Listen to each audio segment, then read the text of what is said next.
Marcus Chen's alarm pierced the silence of his cramped dorm room at 4:30 a.m. He groaned, slamming his hand on the phone screen, then immediately remembered today was the day. Fall break. Seattle. Home. The thought energized him enough to swing his legs out of bed, his feet hitting the cold floor of his MIT dormitory. At 22 years old, Marcus had just survived the most brutal week of midterms in his aerospace engineering program. His eyes were bloodshot from 3 consecutive all-nighters, his brain felt like scrambled eggs, and his body craved his mom's homemade dumplings more than anything in the world. As he stuffed textbooks into his backpack, including his prized Flight Dynamics and Control manual that he'd been annotating obsessively, he caught his reflection in the mirror.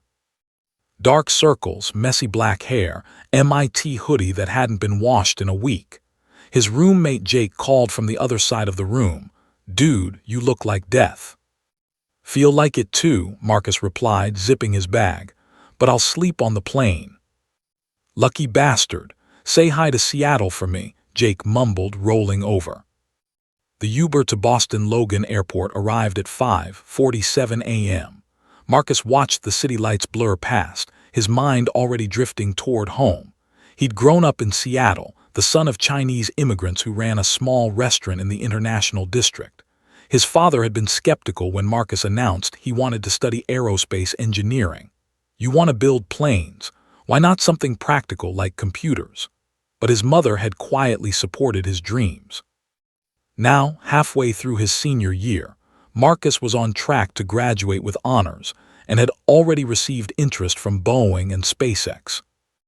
Boston Logan was surprisingly crowded for a Friday morning.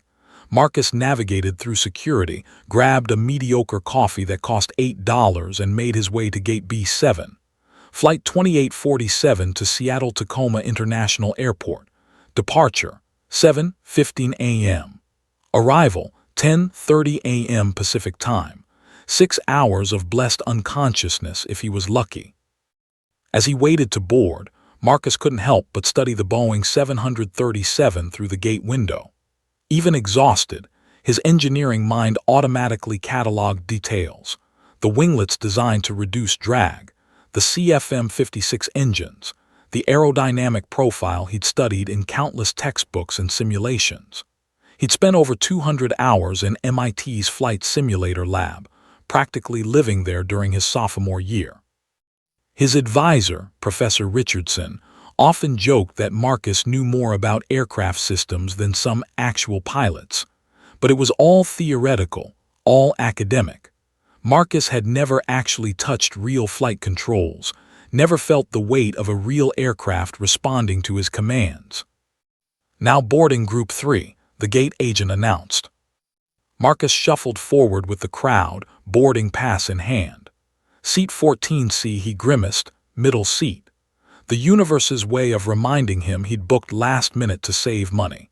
As he made his way down the narrow aisle, carry-on bumping against seats, he noticed his row mates were already settled in. The window seat held an elderly woman, perhaps in her 70s, with silver hair pulled back in a neat bun. She clutched the armrests with white knuckles, her eyes closed, lips moving in what appeared to be silent prayer. The aisle seat was occupied by a stern-looking businessman, maybe 45, designer suit, laptop already open, completely absorbed in spreadsheets. "Excuse me," Marcus said politely. The businessman barely glanced up, standing just enough for Marcus to squeeze past into the dreaded middle seat. Marcus immediately felt trapped between anxiety and apathy. He stowed his backpack under the seat in front of him, keeping his Flight Dynamics textbook out. Maybe he'd review Chapter 12 on stability and control during the flight. "First time flying?" the elderly woman asked suddenly, her voice trembling slightly. Marcus turned to her, noticing her hands were still gripping the armrests. "No, ma'am. I fly pretty regularly between Boston and Seattle. Are you okay?" She managed a shaky smile. "I'm Dorothy, and I'm terrified of flying if I'm being honest. But my daughter just had a baby in Seattle, my first great-grandchild, and wild horses couldn't keep me away." Marcus felt a wave of sympathy. I'm Marcus, and I promise, statistically, flying is the safest form of travel. You're more likely to get hurt driving to the airport than during the flight. Are you a pilot? Dorothy asked hopefully. Aerospace engineering student at MIT, Marcus replied. I study how planes work, spend a lot of time in flight simulators. These machines are incredible, redundant systems, fail-safes on top of fail-safes.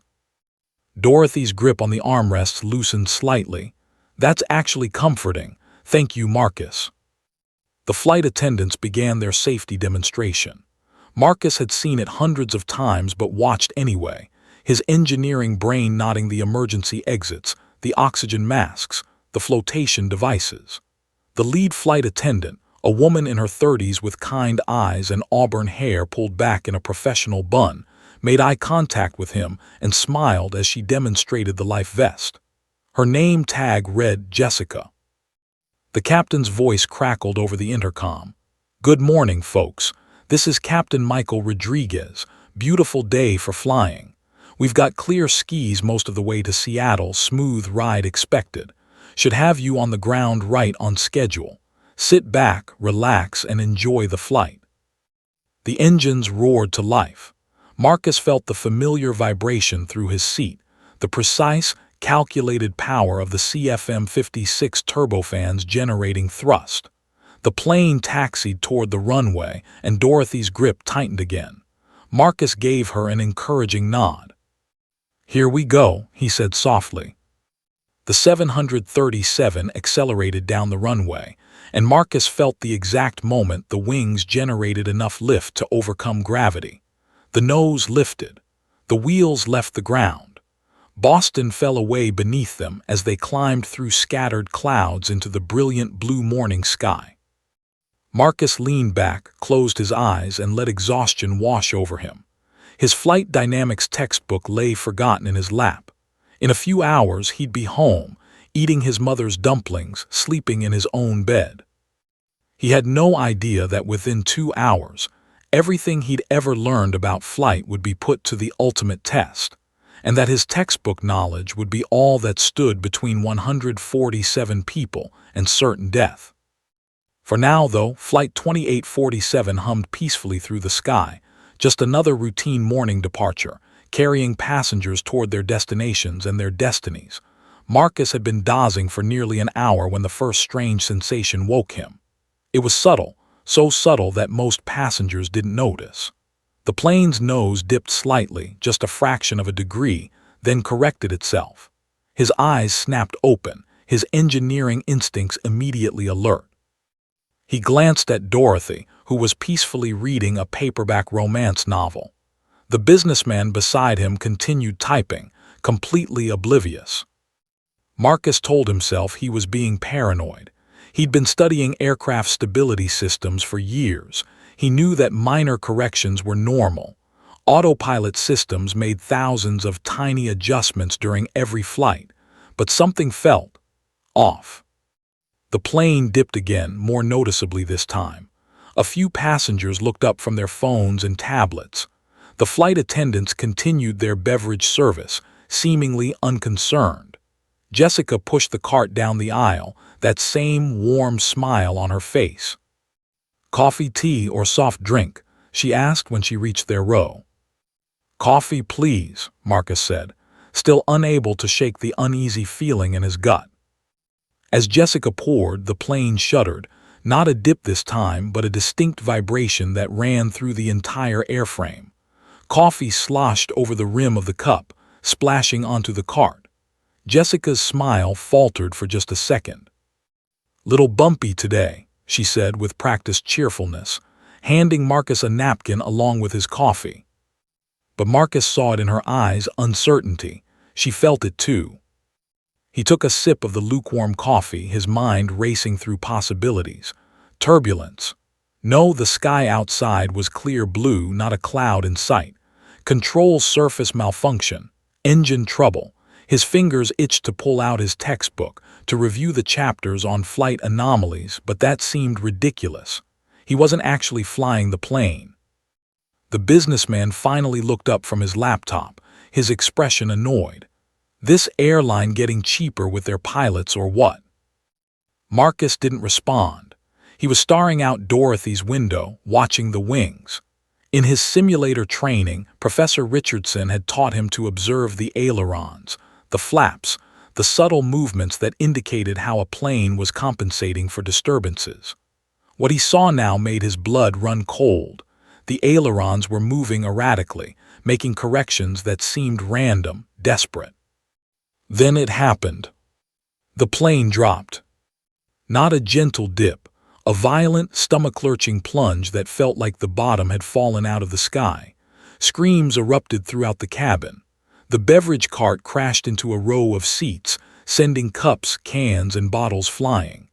Jessica grabbed onto a headrest, her eyes wide with terror. Dorothy's paperback flew from her hands.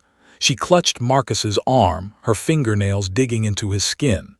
The businessman's laptop tumbled to the floor, the screen shattering. Then just as suddenly the plane seemed to catch itself, leveling out. The cabin was chaos, passengers crying, some praying, overhead bins rattling ominously. "Ladies and gentlemen," the captain's voice came through the speakers, strained and tense. "We're experiencing some technical difficulties. Please remain in your seats with your seatbelts fastened. Flight attendants, suspend service and prepare for." The intercom cut off with a sharp crackle. The silence that followed was somehow worse than the screams. Marcus's heart hammered against his ribs. Technical difficulties. That was airline speak for something seriously wrong. His engineering training kicked into overdrive, analyzing every sensation, every sound. The engines sounded normal, that steady, powerful hum he'd grown to recognize. So not engine failure. The hydraulics maybe, flight control systems. The plane tilted sharply to the left. Passengers who'd unbuckled their seatbelts to check on loved ones were thrown against the walls. More screams. A child somewhere in the back was sobbing uncontrollably. The oxygen masks dropped from their compartments with a mechanical thunk, dangling like yellow plastic serpents above every seat. "Oh God, oh God, oh God," Dorothy whispered, fumbling with her mask. Marcus helped her secure it, then grabbed his own, his hands moving on autopilot while his mind raced. Oxygen masks meant cabin pressure loss or the pilots preparing for a rapid descent. But why? What was happening up there in the cockpit? The plane dropped again, harder, faster, more violent than before. This wasn't a correction or turbulence. This was falling, actually falling from the sky. Marcus's stomach rose into his throat. Through the window, he could see the ground getting closer, the patchwork of Midwest farmland that had been a distant abstract now becoming terrifyingly detailed. He could make out individual buildings, roads, the silver thread of a river. They were losing altitude fast. Maybe 500 feet per minute, maybe more. The businessman beside him had gone pale, all his corporate composure shattered. "We're going to die," he said flatly. "We're all going to die." "Shut up," someone shouted from behind them. "Just shut up." Marcus's brain fought through the panic, accessing every bit of knowledge he'd accumulated over 4 years of intensive study. This descent rate, this angle, the erratic movements, these weren't normal emergency procedures. Pilots didn't fly like this. Even in an emergency, trained pilots maintained control, followed protocols, communicated with passengers. Unless they couldn't. The thought hit him like ice water. What if something happened to the pilots? The plane shuddered violently, and Marcus saw Jessica struggling up the aisle toward the cockpit, her face a mask of terror. She disappeared through the curtain separating first class from coach. The seconds ticked by like hours. The ground kept getting closer. Marcus could now see cars on the highway below, tiny but distinct. The intercom crackled to life again. "Ladies and gentlemen, this is your captain. Flight attendants, prepare for emergency landing." But the voice was wrong, strained, weak, barely audible. Jessica burst back through the curtain, her face drained of all color. She stumbled down the tilting aisle, grabbing seats for balance. When she reached their row, Marcus saw something in her eyes that terrified him more than the falling plane, pure, undiluted desperation. Their eyes met across Dorothy's trembling form. "We need to talk," Jessica mouthed, then gestured urgently toward the back of the plane. The aircraft dropped again, harder than before. The altimeter Marcus imagined in his head showed them at maybe 15,000 feet now. At this rate, they had minutes, maybe less. As he unbuckled his seatbelt against every safety protocol, Marcus realized with crystal clarity that his 6-hour peaceful flight home had just become something else entirely. A test he'd never trained for, a crisis he'd only studied in theory, a situation that would either prove everything he'd learned or expose how utterly unprepared he was for reality. The plane shuddered and dropped again. Time was running out. Marcus stumbled toward the back galley, fighting against the plane's erratic tilting. Every step felt like walking on a ship in a storm. Passengers clutched their armrests, some sobbing openly, others sitting in stunned silence with oxygen masks pressed to their faces. A man was vomiting into a sick bag. A mother held 2 small children against her chest, whispering what might have been prayers or lullabies. Jessica waited for him in the narrow galley space, her professional composure completely shattered. Another flight attendant, a young man named Derek, stood beside her, his hands shaking as he gripped the counter. "What's happening?" Marcus demanded, his voice barely audible over the aircraft's groaning protests and passenger screams. Jessica grabbed his shoulders, her fingers digging in with desperate strength. Her eyes were red-rimmed, tears threatening to spill. "The Captain Rodriguez, he collapsed. We think it's his heart. He was clutching his chest, couldn't breathe, and then he just went unconscious." Marcus's stomach dropped even further than the plane. "What about the co-pilot?" "That's the problem," Derek interjected, his voice cracking. "When the captain collapsed, the plane went into that first dive. The co-pilot, First Officer Chen," Marcus noticed they shared the same last name, a detail his panicked brain flagged as absurdly irrelevant. "He wasn't strapped in properly. He hit his head on the instrument panel. Hard. He's bleeding, not responding. We have a doctor working on both of them, but they can't fly," Marcus finished, the words tasting like ash in his mouth. "The autopilot failed," Jessica said, her voice barely a whisper. "Something electrical, we don't know. The co-pilot was trying to fix it when he got hurt. The plane is flying manually right now, but nobody's actually at the controls. It's just falling." The aircraft lurched again, confirming her words. Marcus grabbed the galley wall to steady himself. Through the small window, he could see the ground, impossibly closed now. He could make out individual houses, swimming pools in backyards, a school with children on the playground who had no idea death was plummeting toward them from the sky. "There has to be someone," Marcus said desperately. "Another pilot, deadheading crew, military, someone who knows how to fly." Derek shook his head frantically. "We asked. We checked every passenger. There's an Air Force guy in first class, but he flew cargo planes 20 years ago. Never touched anything like this.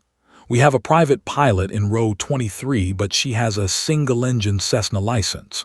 She took one look at the cockpit and said she'd kill everyone if she tried."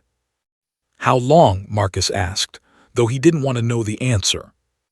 "At this rate," Jessica glanced at her watch, her hand trembling, "maybe 3 minutes before we hit the ground." 3 minutes, 180 seconds.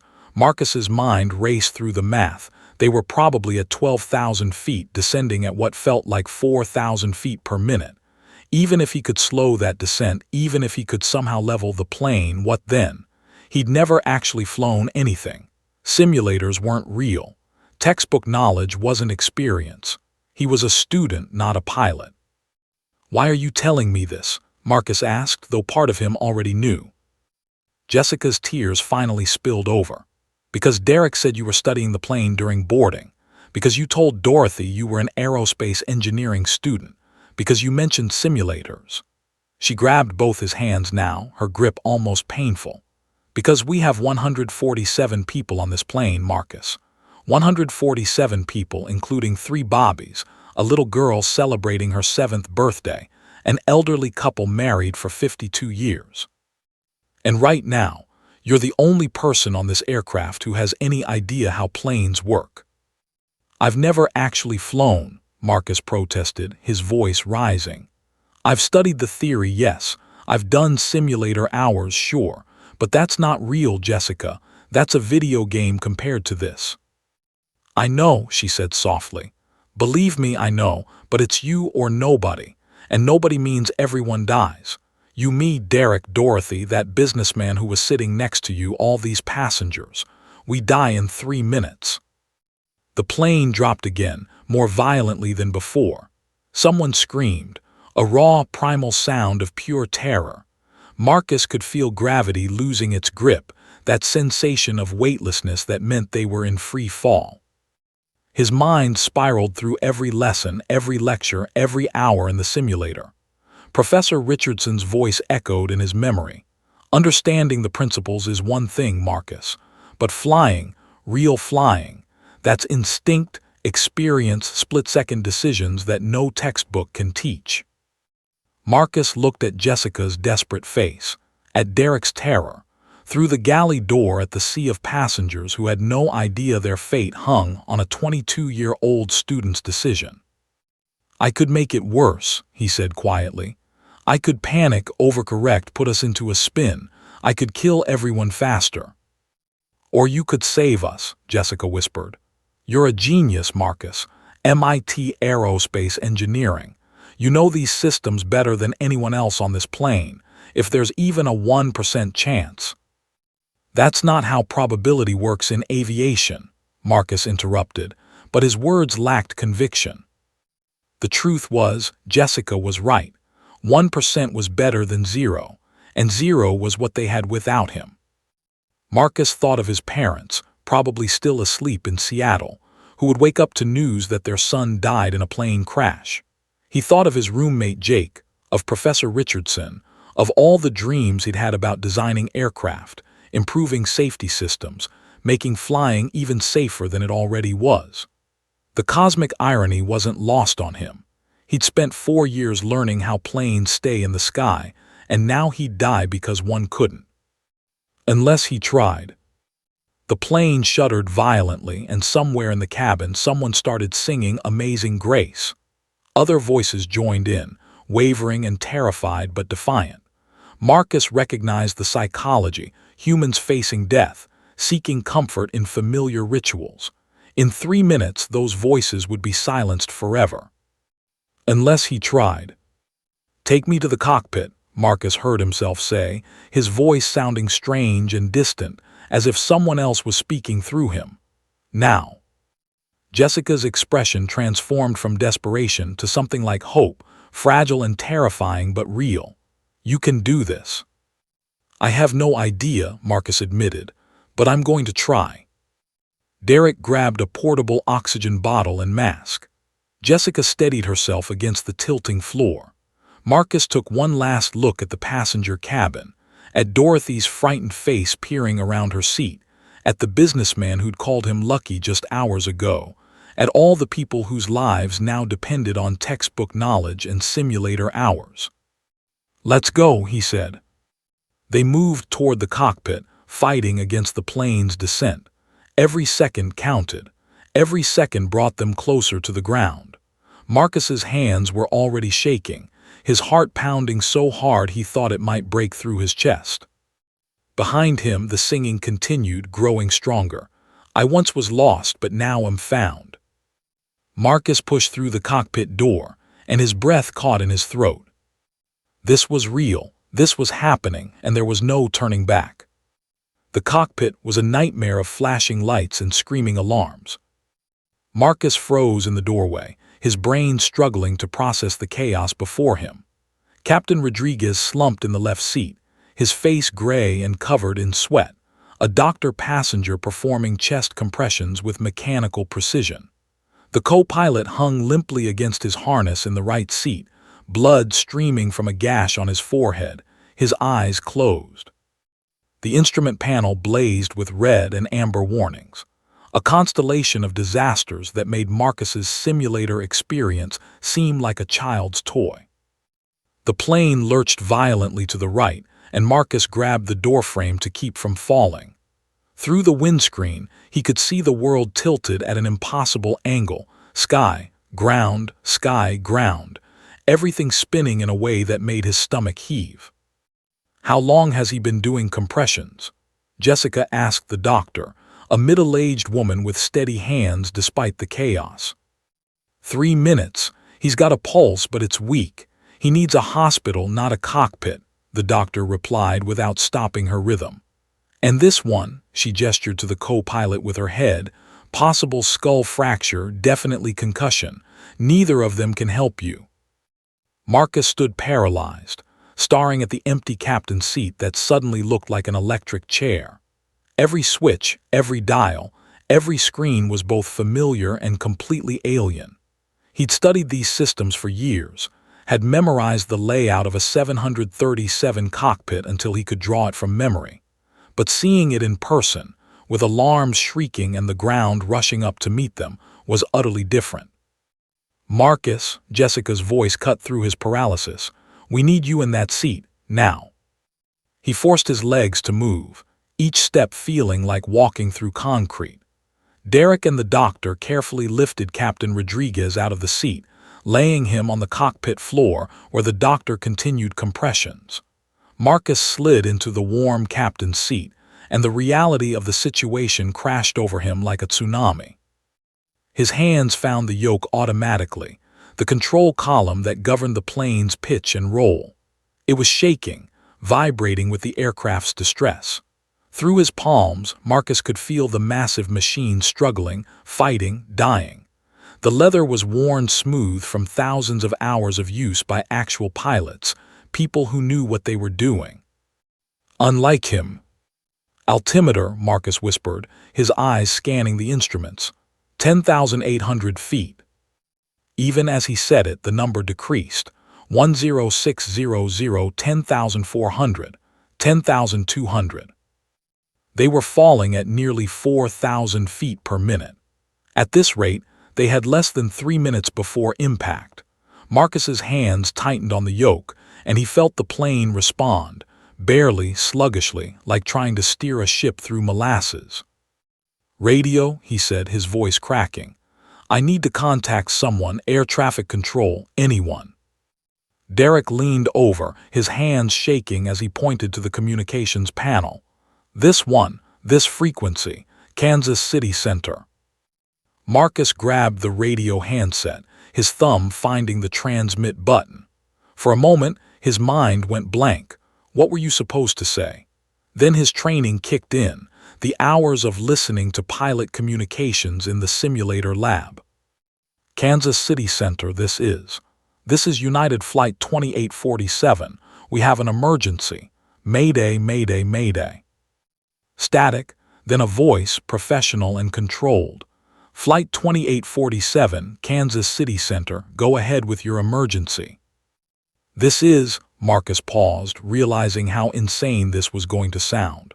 "This is not the captain. Both pilots are incapacitated. I'm a passenger, aerospace engineering student. I have some simulator experience. The plane is descending rapidly. We're at 9,500 feet. The silence on the other end lasted an eternity. Marcus watched the altimeter continue its terrifying countdown. 9,300, 9,100, 8,900. Then the voice returned, different now, urgent but steady. 2847, this is Controller Sarah Martinez. I'm going to help you through this. First, I need you to stay calm. Can you do that for me? I'm trying, Marcus said, and he heard the tremor in his own voice.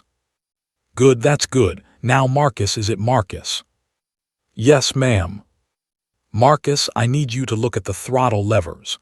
They're between the two seats, probably near your right hand. Marcus's eyes darted down.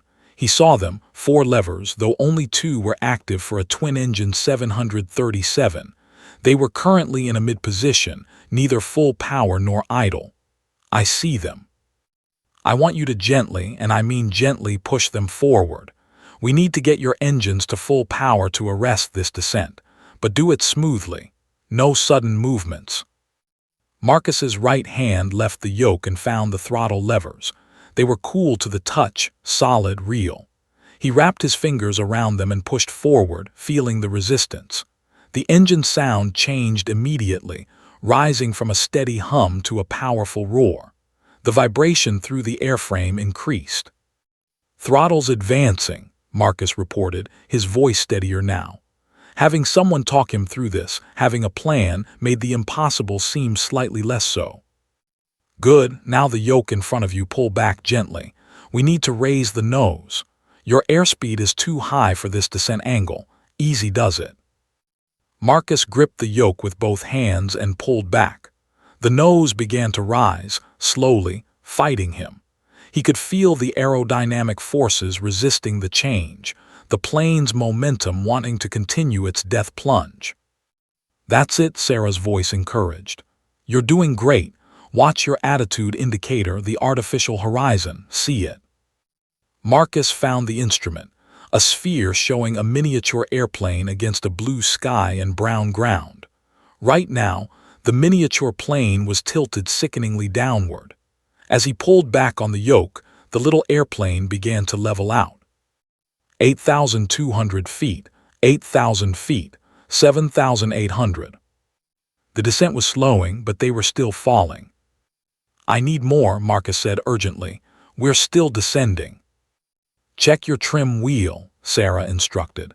"It's a wheel between the seats, probably has numbers on it. You need to adjust your elevator trim to take pressure off the yoke." Marcus found it, a large wheel with gradations marked around its circumference. Currently, it was set for descent. His left hand spun the wheel backward, and immediately he felt the pressure on the yoke lessen. The plane responded, nose rising further. 7,500 feet, 7,400, 7,300, 7,250, 7,200. The descent was slowing. Marcus's eyes were locked on the altimeter, willing the numbers to stop their deadly countdown. 7,150, 7,100, 7,100, 7,100. They were holding, actually holding altitude. "Sarah, I think we've leveled off, 7,100 feet. "Outstanding work, Marcus," Sarah's voice came back, and he could hear the relief even through her professional composure. "You've just saved 147 lives. Now take a breath. We're not done yet, but you've bought us time." Marcus sucked in air, realizing he'd been holding his breath. His entire body was shaking, adrenaline flooding his system. His shirt was soaked with sweat. Through the windscreen, the world had stopped spinning. The horizon was level. The ground was staying the same distance away. Behind him, Jessica let out a sob of relief. Derek was laughing and crying simultaneously. On the floor, the doctor continued working on Captain Rodriguez, but she glanced up at Marcus with an expression of awe. "What's your name, kid?" the doctor asked. Marcus Chen." "Well, Marcus Chen, I don't know what they're teaching at MIT these days, but you just did the impossible." But Marcus knew better. He'd arrested the descent, yes. He'd stopped them from immediately crashing. But they were still in a crippled aircraft at 7,100 feet with 2 incapacitated pilots and a student at the controls who had no idea how to land a plane. The hard part, he realized with cold dread, was still ahead. "Sarah," he said into the radio, his voice small, "what do we do now?" "Now," she replied calmly, "we teach you how to land." The next 10 minutes, Marcus fought the most intense battle of his life, not against an enemy, but against physics itself. Maintaining level flight in a Boeing 737 wasn't like holding a steering wheel steady on a highway. It was a constant dance of micro-adjustments, a delicate balance of throttle, yoke pressure, and trim that demanded every ounce of his concentration. "You're drifting left," Sarah's voice crackled through his headset. "Check your heading indicator. You need to stay on a westerly course." Marcus's eyes darted to the compass-like instrument showing their direction. They'd turned nearly 15 degrees off course. His right hand nudged the yoke, and the massive aircraft began a slow, ponderous turn back. Too much. He overcorrected. The plane banked right. Gentle Marcus. Think of it like stirring honey, not whipping cream. Small movements. Sweat dripped into his eyes. His shoulders ached from gripping the yoke so tightly. Every muscle in his body was tensed, as if he could physically hold the plane in the air through sheer willpower. The altitude held steady at 7,100 feet, but maintaining it required constant attention. The moment he relaxed, the nose would dip or rise, and he'd have to correct again. "How's your fuel situation?" Sarah asked. Marcus scanned the instrument panel, finding the fuel gauges. Looks like we have about 8,000 pounds remaining. Is that enough?" "For what we need to do, yes. But it means we get one approach, one landing. No second chances." The weight of those words settled over Marcus like a lead blanket. One chance. Miss the runway, come in too fast, too slow, wrong angle, and they'd cartwheel across the tarmac in a fireball. He'd seen crash investigation videos in his classes. Twisted metal, scattered debris, seats thrown hundreds of yards from impact sites. "I can't do this," Marcus whispered, more to himself than to Sarah. "Yes, you can." Her voice was firm, almost stern. "Listen to me, Marcus. I've been an air traffic controller for 16 years. I've talked pilots through emergencies, bad weather, system failures. You know what makes the difference between success and disaster? Not experience, not fancy training. It's the ability to stay calm and follow instructions. You've already proven you have that. Now we just keep going, one step at a time." Behind him, Marcus heard movement. He glanced back to see Dorothy standing in the cockpit doorway, her elderly face pale but determined. Jessica tried to guide her back to her seat, but Dorothy shook her head firmly. "That young man needs to know he's not alone," Dorothy said, her voice surprisingly strong. She moved to stand behind Marcus's seat, placing a weathered hand on his shoulder. "My late husband was a pilot in Korea. He used to say that flying was just controlled falling. You're doing beautifully, dear." Her touch, the simple human connection, steadied something in Marcus. He wasn't just fighting the controls anymore. He was fighting for Dorothy, for Jessica, for everyone aboard. The businessman from Marcus's row appeared next, squeezing into the cramped cockpit. "Name's Robert Patterson," he said gruffly. "Air Force, retired. Flew C-130 cargo planes back in the 90s. Nothing like this bird, but I know my way around a radio and basic systems. What can I do?" Marcus felt a surge of relief. "Can you handle communications? Monitor the instruments. I'm not watching. I'm drowning here." "Consider it done, son." Robert settled into the jump seat behind the co-pilot's position, his experienced eyes already scanning the panel. "You focus on flying. I'll be your wingman." With Robert calling out readings and Sarah's steady guidance in his ear, Marcus began to feel the rhythm of flight. The yoke became an extension of his hands.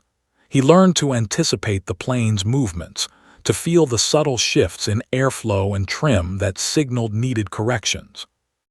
"Altitude 7,150, Robert reported. "You're climbing slightly. Might want to ease off the throttle a hair."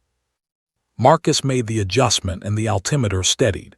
He was learning, adapting, becoming one with the machine. In his aerospace classes, professors had talked about pilots developing feel for their aircraft, an intuitive sense that transcended instruments and gauges. He'd always thought it was romantic nonsense. Now he understood. "Marcus, this is Sarah. We need to talk about the approach." Her tone shifted, becoming more serious. "Kansas City International has cleared all runways. Every emergency vehicle in 3 counties is standing by. But we need to get you properly lined up, and that means you're going to have to descend again." Marcus's newfound confidence evaporated. "Descend? You mean go down on purpose?" "I know it's scary after what you just went through, but yes.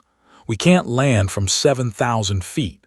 You need to make a controlled descent, Get lined up with the runway and bring this bird down safely."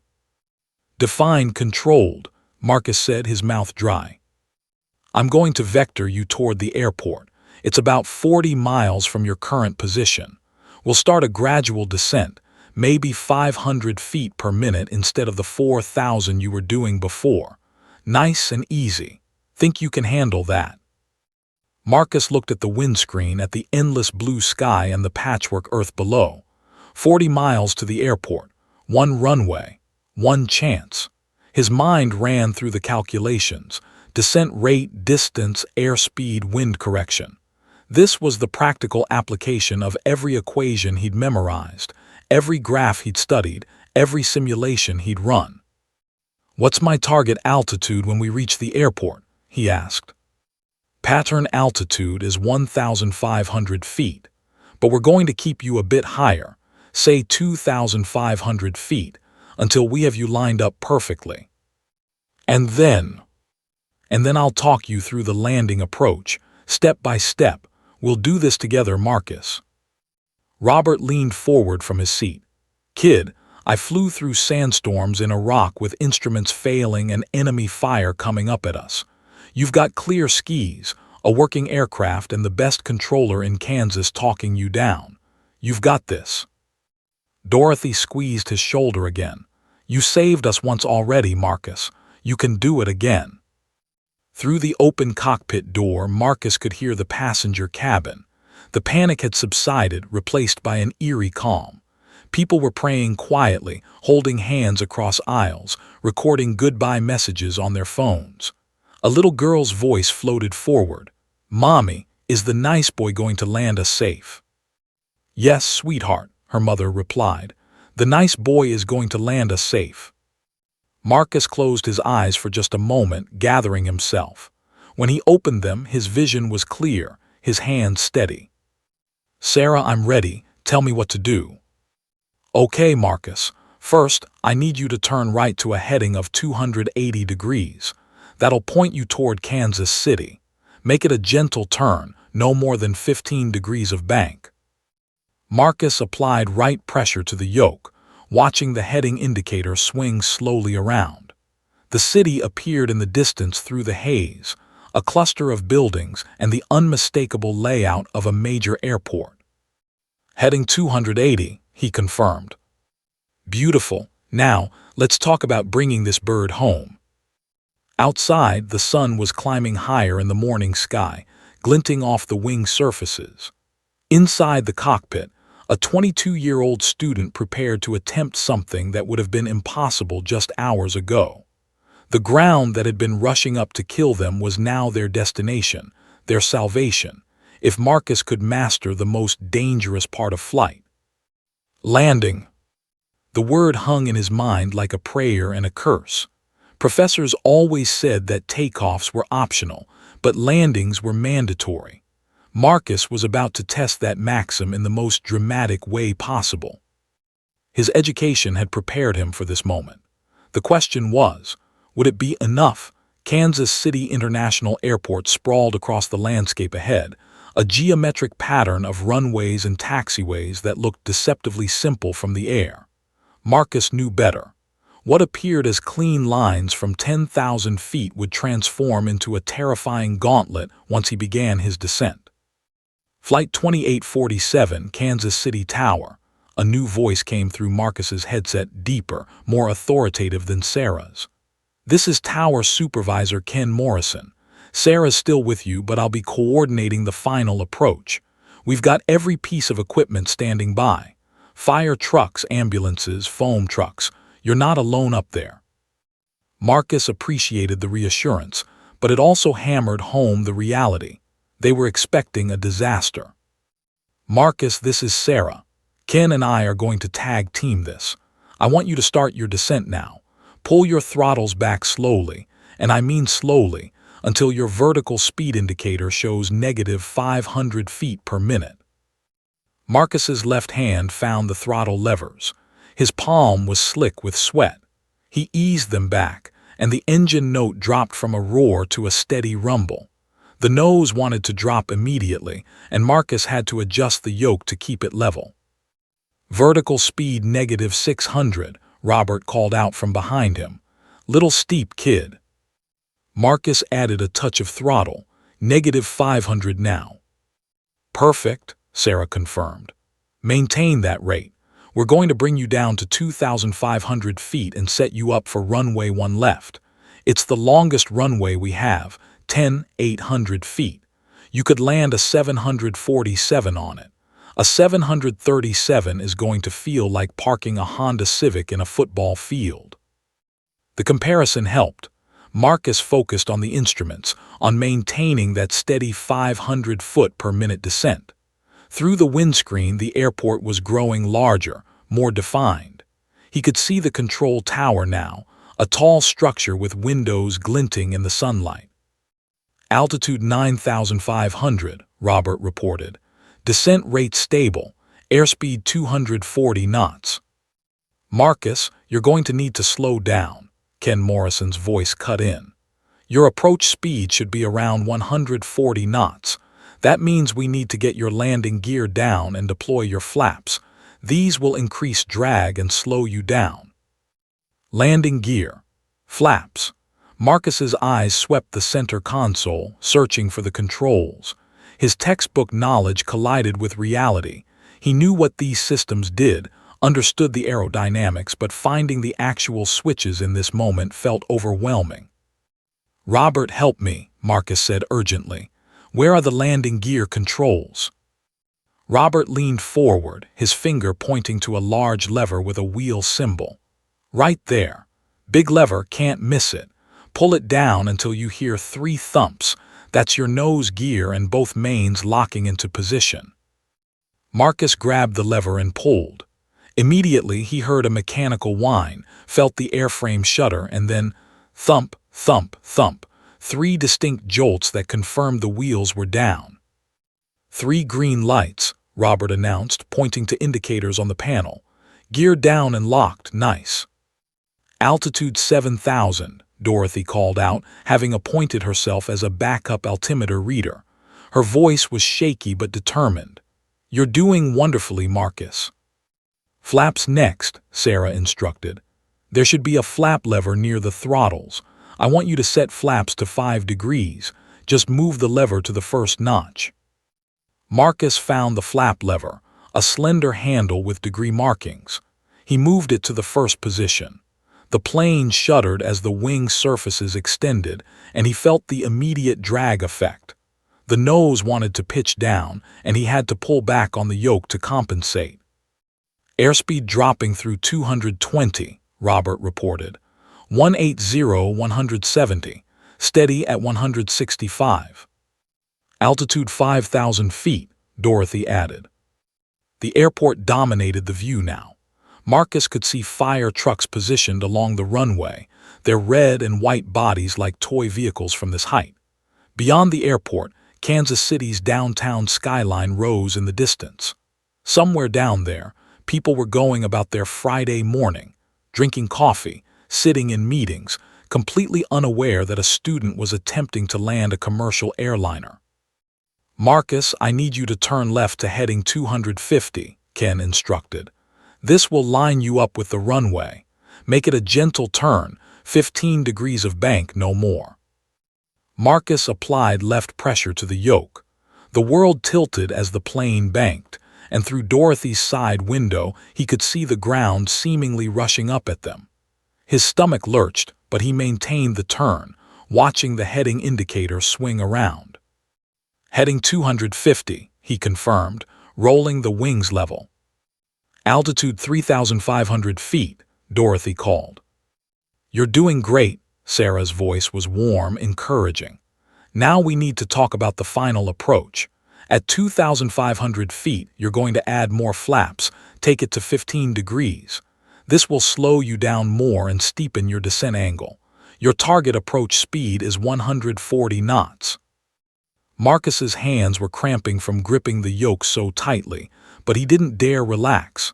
Every correction, every adjustment had to be precise. One mistake now, one overcorrection, and they'd either stall or dive into the ground. Flaps to 15, Marcus said, moving the lever to the next notch. The plane shuddered again, more pronounced this time. The nose dropped sharply, and Marcus pulled back hard on the yoke to compensate. Too hard, the nose pitched up, and the stall warning horn blared, a terrifying electronic scream that made his heart stop. Push forward, Robert shouted. Marcus shoved the yoke forward, and the horn stopped. His hands were shaking uncontrollably now. You're okay, you recovered, Sarah's voice cut through his panic. That was actually good. You needed to feel what a stall warning is like. Now you'll recognize it if it happens during landing. Altitude 2,500 feet, Dorothy announced. The runway is right there, Marcus. I can see it clearly. And he could too. Runway 1 left stretched before them, a long gray strip marked with white numbers and lines. It looked impossibly narrow, impossibly short, despite Ken's assurances. The approach lights formed a path of brilliant white leading to the threshold. This is it, Ken Morrison said. Marcus, you're 1 mile from the runway. I need full flaps now. Move that lever all the way down. Your final approach speed is 135 knots. When you cross the runway threshold, you'll reduce throttle to idle and gently, very gently, flare the nose up. The plane will want to land. Let it. Marcus's mouth was dust dry. His heart hammered so hard he could hear it in his ears. Behind him, he heard Jessica whisper something that might have been a prayer. Full flaps, Marcus said, his voice barely audible. He moved the lever to its final position. The plane seemed to hang in the air for a moment, suspended between sky and earth, between disaster and salvation. Through the windscreen, the runway filled his entire field of vision. He could see every crack in the concrete, every marking, every light. Altitude 1,000 feet, Dorothy whispered. Airspeed 140, Robert added. You're perfectly lined up, Sarah confirmed. Beautiful approach, Marcus. Now bring her home. The ground rushed up faster than Marcus had imagined possible. The plane dropped through 500 feet, then 400, then 300. Every instinct screamed at him to pull up, to climb, to get away from the earth that threatened to swallow them. But Marcus held steady, trusting his training, trusting Sarah's voice, trusting the mathematics and physics that had carried humanity into the sky and back again for over a century. 200 feet, Dorothy counted down. 150. Throttle to idle, Ken commanded. Now pull back gently, flare, flare. Marcus pulled the throttles all the way back and eased the yoke toward his chest. The nose came up, and for one perfect moment, the Boeing 737 seemed to float. Then the wheels touched earth. The moment the wheels kissed the runway, Marcus knew something was wrong. The touchdown wasn't the gentle settling he'd imagined from watching countless landings. The main gear slammed into concrete with brutal force, sending a violent shudder through the entire airframe. The cockpit instruments rattled, warning lights flashed, and worst of all, the plane bounced. Not a small hop, a terrifying, stomach-dropping launch back into the air. Stay with it, Robert shouted from behind. Don't panic. But panic was exactly what Marcus felt as the runway disappeared below them again, the plane climbing 15 feet off the ground. Every simulator instructor's warning echoed in his head. Bounced landings were how accidents happened. Pilots who tried to force the plane down created porpoising, successive bounces that could collapse landing gear, shear off engines, or cartwheel the aircraft into a fireball. The plane hung in the air for what felt like an eternity but was probably only 2 seconds. Marcus's hands were frozen on the yoke, his mind racing through options he'd only read about in textbooks. Go around, add power and try again. But they didn't have fuel for another approach. This was it. This had to work. Let it settle, Sarah's voice cut through his paralysis. Don't force it down. Let gravity do the work. The plane dropped again. Marcus held his breath, every muscle tensed. The wheels struck concrete a second time, hard but not as violent as before. The plane bounced again, but smaller now, maybe 5 feet. Easy, easy, Ken Morrison coached. Neutral controls, let the plane land itself. Third impact. The bounce was barely noticeable this time. Fourth impact, and finally, mercifully, the wheels stayed down. The nose gear slammed onto the runway with a bang that sounded like a gunshot. They were down. Actually down. But they were going fast, too fast. Through the windscreen, Marcus saw the runway racing beneath them at terrifying speed. The end of the pavement was visible in the distance. Concrete gave way to grass, then dirt, then a perimeter fence, then nothing. His eyes darted to the airspeed indicator, 155 knots. They should have touched down at 135. Brakes, Robert yelled. Hit the brakes. Marcus's feet found the pedals at the top of the rudder controls, the brake pedals. He pressed down with both feet and the plane shuddered as the wheels fought against momentum. But something was wrong. The brakes felt mushy, weak, like pressing a sponge. They're not working, Marcus shouted. The brakes aren't working. Auto brakes might be offline, Robert said urgently, his Air Force training kicking in. Manual brakes pump them, don't just hold them down. Pump. Marcus released and pressed, pumping the brake pedals rhythmically. The plane began to slow, but not fast enough. They'd already eaten up a third of the runway. The fire trucks alongside blurred past, unable to help with physics and momentum. Thrust reversers, Sarah's voice crackled through. Marcus, you need to deploy thrust reversers. There are 2 levers above the throttles, pull them back toward you. Marcus's eyes shot upward. He saw them, 2 mechanical levers positioned behind the throttle quadrant. His right hand released the yoke and grabbed both levers, yanking them backward. The effect was immediate and dramatic. The engine note changed from a whine to a thunderous roar. Marcus felt like he'd just thrown out an anchor.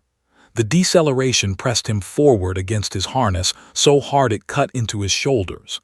Behind him, he heard crashes and screams as unsecured items and unprepared passengers were thrown forward. But they were slowing, actually slowing. The runway end was still approaching, now just 2,000 feet away, but the speed indicator was dropping rapidly. 140 knots, 120, 180. Come on, Marcus muttered, pumping the brakes and keeping the thrust reversers engaged. The plane shook and rattled like it might break apart. The noise was deafening, engines screaming, brakes squealing, metal groaning. 1,000 feet to the runway end. 60 knots, 50-40. 500 feet. The plane was still moving, still eating up precious pavement. Marcus could see the grass beyond the concrete, the chain-link fence that marked the airport boundary, the service road where civilian cars were stopped, people standing outside their vehicles, watching in horror. 30 knots, 25-20. 200 feet from the end of the runway. The plane was barely crawling now, but it was still moving. Marcus pressed the brakes so hard his legs shook with the effort. Robert had his hands braced against the instrument panel. Dorothy gripped the back of Marcus's seat with white knuckles. 15 knots, 10.85. 100 feet from the runway end. And finally, impossibly, miraculously, the Boeing 737 shuddered to a complete stop. For 3 seconds, nobody moved. Nobody breathed. The only sound was the engine idle and the crackling of cooling brake assemblies. Marcus stared straight ahead at the grass that was now only 50 feet from the nose of the aircraft, so close he could see individual blades. 50 feet. They'd missed disaster by 50 feet. Then the cockpit exploded with sound. Dorothy was crying and laughing simultaneously, hugging Marcus's shoulders from behind. Robert let out a whoop that would have done his Air Force squadron proud. Jessica burst through the cockpit door, tears streaming down her face, and threw her arms around anyone she could reach. "You did it," she sobbed. "Oh my God, Marcus, you did it." Through the windscreen, Marcus saw fire trucks racing toward them, emergency vehicles converging from all directions. The radio erupted with voices. Sarah, Ken, other controllers, all talking over each other in excitement and relief. Flight 2847, Kansas City Tower. Ken's voice finally cut through the chaos, and Marcus could hear the emotion the man was fighting to control. Welcome to Kansas City. That was one hell of a landing, son. Marcus tried to respond, but his voice wouldn't work. His hands were still gripping the yoke in a death grip, his knuckles white, his fingers cramping. Robert had to physically pry them loose, finger by finger. "It's over," Robert said softly. "You can let go now, it's over." And suddenly, the adrenaline that had been holding Marcus together evaporated. His whole body began to shake, small tremors at first, then violent shudders that rattled his teeth. His vision blurred with tears he didn't remember starting to cry. Through the emotional fog, he heard sounds from the passenger cabin. At first, he thought people were screaming and his heart seized. Had someone been hurt during the landing? But then he realized they weren't screams of pain. They were cheers, applause. People were crying and hugging and celebrating life itself.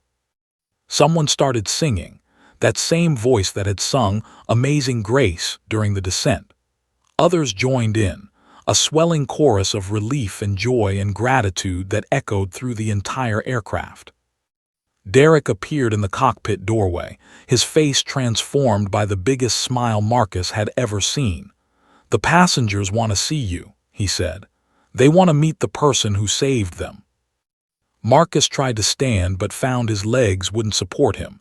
He sat back down heavily, his body trembling, his mind struggling to process that it was really over. They were down. They were safe. Everyone was alive. Through the windscreen, he watched the emergency vehicles surround the plane. Firefighters in silver suits approached cautiously, checking for fuel leaks or fire hazards. Paramedics stood ready with stretchers for Captain Rodriguez and the injured co-pilot. News helicopters circled overhead. Within minutes, the whole world would know what had happened here. Sarah's voice came through his headset one more time, soft and personal. "Marcus, I don't know if you realize what you just accomplished. In 16 years of air traffic control, I've never seen anything like it. You're a hero." "I'm just a student," Marcus whispered into the microphone. "Not anymore," she replied. "Not after today." Dorothy leaned down and kissed the top of Marcus's head, her tears falling into his hair. "My grandson is going to hear about this," she said. "About the brave young man who wouldn't give up, who fought for every one of us." The emergency slide deployed with a loud hiss, and through the cockpit door, Marcus watched passengers begin to evacuate. Each person who passed the cockpit looked in, and their expressions, gratitude, awe, disbelief, would be burned into his memory forever. A little girl, maybe 6 years old, broke free from her mother and ran to the cockpit door. She looked at Marcus with wide eyes and said simply, "Thank you for not letting us crash." And that's when Marcus completely broke down, great gasping sobs that shook his entire body. Robert's strong hand gripped his shoulder. Dorothy held him from behind, and Marcus let it all out. The terror, the responsibility, the impossible weight of 147 lives, the split-second decisions, the fear that had driven every action. He'd done it. Against impossible odds, with only textbook knowledge and simulator hours, a 22-year-old aerospace engineering student had landed a Boeing 737. But as Marcus would learn in the days and weeks ahead, landing the plane was only the beginning of his journey. The real challenge would be learning to live with what he'd done. The media descended on Kansas City International Airport within 30 minutes of landing.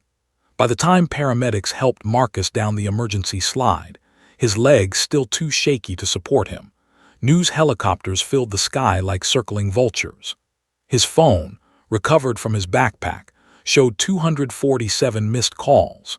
His parents had seen him on CNN before he could tell them he was alive.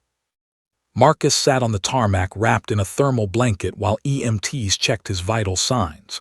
Around him, passengers reunited with families who'd raced to the airport.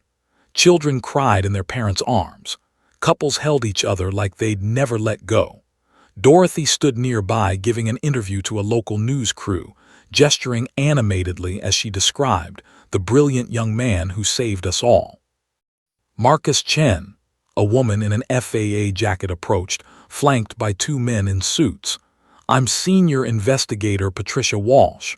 We need to ask you some questions about what happened up there." The next 6 hours blurred into an exhausting interrogation. Marcus recounted every detail: the first drops, Jessica's desperate revelation, the climb into the cockpit, Sarah's voice guiding him, the terrifying approach, the bounced landing. Investigators took notes, recorded his statement, and seemed genuinely astounded that he'd succeeded. The preliminary findings show a catastrophic electrical failure in the primary flight control systems, Patricia explained during a break. Combined with the captain's cardiac event and the co-pilot's head injury, you were dealing with a perfect storm of disasters. Statistically, you shouldn't have survived. "But we did," Marcus said quietly. "Because of you." His parents arrived on the next flight from Seattle, his mother sobbing the moment she saw him, his father unusually silent as he gripped Marcus in a crushing hug. "We almost lost you," his mother kept repeating. "We almost lost you." That night, alone in a hotel room the airline had provided, Marcus couldn't sleep. Every time he closed his eyes, he saw the runway rushing up, felt the yoke shaking in his hands, heard the screams when they bounced. His body jerked awake repeatedly with the sensation of falling. The adrenaline had worn off, leaving behind a hollow exhaustion and a trembling in his hands that wouldn't stop. The recognition came fast and overwhelming. By morning, Marcus's face was on every news channel. MIT student saves 147 lives in miracle landing. The governor called to congratulate him. Boeing's CEO personally invited him to their headquarters. MIT held an emergency press conference where Professor Richardson, fighting tears, called Marcus the finest student I've ever taught. Social media exploded. Marcus Chen trended worldwide. Passengers posted tearful thank you videos. Dorothy's grandson started a fundraiser that raised $200,000 for Marcus's student loans within days. Airlines offered him free flights for life. Robert Patterson, the Air Force veteran, wrote an op-ed titled "The Day a Student Became a Pilot" that went viral. But Marcus felt numb through all of it. 2 weeks later, back at MIT, he sat in his dorm room staring at his flight dynamics textbook, the same one he'd been reading on the plane. His hands started shaking again. He closed the book and shoved it under his bed. That night, he had the first nightmare. The plane falling, but this time the runway disappeared and they crashed into buildings, into schools, into crowds. He woke up screaming. His roommate Jake found him at 3 a.m. sitting on the floor, hugging his knees. "Dude, you need to talk to someone." The therapist was a woman named Dr. Sarah Chen, not related, but the name made Marcus trust her slightly. "What you're experiencing is PTSD," she explained during their first session. "You survived a traumatic event where you held the lives of 147 people in your hands. That's not something you just get over." "Everyone thinks I'm a hero," Marcus said, his voice cracking. "But all I can think about is what could have gone wrong. I made mistakes up there, Dr. Chen. I bounced the landing. I came in too fast. I almost killed everyone because I didn't know what I was doing." "But you didn't kill anyone. You saved them. Can you accept both truths? That yes, you made mistakes because you were a student thrust into an impossible situation, and yes, you also saved 147 lives because you stayed calm and tried your best." It took months. Some days were better than others. Marcus attended a support group for trauma survivors. He stayed in contact with Sarah Martinez, the controller, who admitted she'd also been in therapy dealing with the stress of that day. They became unlikely friends, talking weekly about their shared experience. Jessica, the flight attendant, sent him regular updates. Captain Rodriguez had survived after emergency surgery, a quadruple bypass. He'd written Marcus a letter, You gave me a second chance at life. You gave my grandchildren their grandfather back. I'll spend the rest of my days grateful." 6 months after the incident, on a warm spring day, Marcus stood in Boeing's assembly facility in Seattle. The company had invited him as part of their new safety initiative. Surrounding him were the passengers from Flight 2847. All 147 of them had been invited to a reunion and recognition ceremony. Dorothy hugged him immediately, tears streaming down her weathered face. "I held my great-granddaughter last week. She wouldn't exist in my life if not for you." Robert Patterson introduced Marcus to his teenage daughter. "I wanted her to meet the man who proved that knowledge and courage can overcome anything." The little girl who'd thanked him for not crashing ran up and handed him a drawing, a crayon picture of a plane with Marcus the hero, written in shaky letters across the top. Boeing's CEO presented Marcus with the Aerospace Innovation Award and announced a full scholarship for his graduate studies. But the moment that broke him was when Captain Rodriguez, still recovering but steady on his feet, approached with the co-pilot, First Officer Chen. "We wanted to thank you properly," Captain Rodriguez said, his voice thick with emotion. "You didn't just save the passengers, you saved us too." The three pilots, 2 professionals and 1 student who'd become something more, embraced while cameras flashed and passengers applauded. That evening, Marcus stood alone at the observation area of SeaTac International Airport, watching planes take off into the sunset. His hands were steady now. The nightmares still came sometimes, but less frequently. The therapy was working. He was healing. A Boeing 737 lifted off, climbing gracefully into the orange sky. Marcus watched it go, and for the first time since that terrifying morning, he smiled. He understood now what his father had never grasped about his career choice. Aerospace engineering wasn't just about building machines. It was about defying gravity, about taking tons of metal and hundreds of people, and lifting them safely between earth and sky. It was about the beautiful, terrible responsibility of flight. Marcus pulled out his phone and called the admissions office at MIT's graduate program. "I'd like to specialize in aircraft safety systems," he told them. "I have some ideas about redundancy improvements." Because he'd learned something that no classroom could teach. Every equation, every system, every safety feature represented lives. Real people with families and dreams and futures. The mathematics of flight weren't abstract anymore. They were personal. A year later, Marcus Chen graduated with honors and began his master's degree. He still flew regularly, though the first few flights were hard. He sat in cockpits during boarding, with pilot permission, reacquainting himself with the controls. He gave talks at aviation conferences about the importance of simulator training for engineering students. And every time he flew, he thought about that impossible morning, about Sarah's calm voice, Dorothy's steady hand on his shoulder, Robert's unwavering support, Jessica's desperate hope. About 147 people who'd placed their trust in a 22-year-old student with shaking hands and a head full of textbook knowledge. He'd saved them all, not because he was fearless or exceptionally talented, but because when the impossible became necessary, he'd tried, and sometimes trying was enough. Marcus Chen boarded another flight, no longer just a student, but someone who understood the sacred weight of every life aboard an aircraft. The plane took off smoothly into a clear blue sky, carrying passengers toward their destinations, their dreams, their futures, all made possible by the courage of those who refused to let gravity win. The end.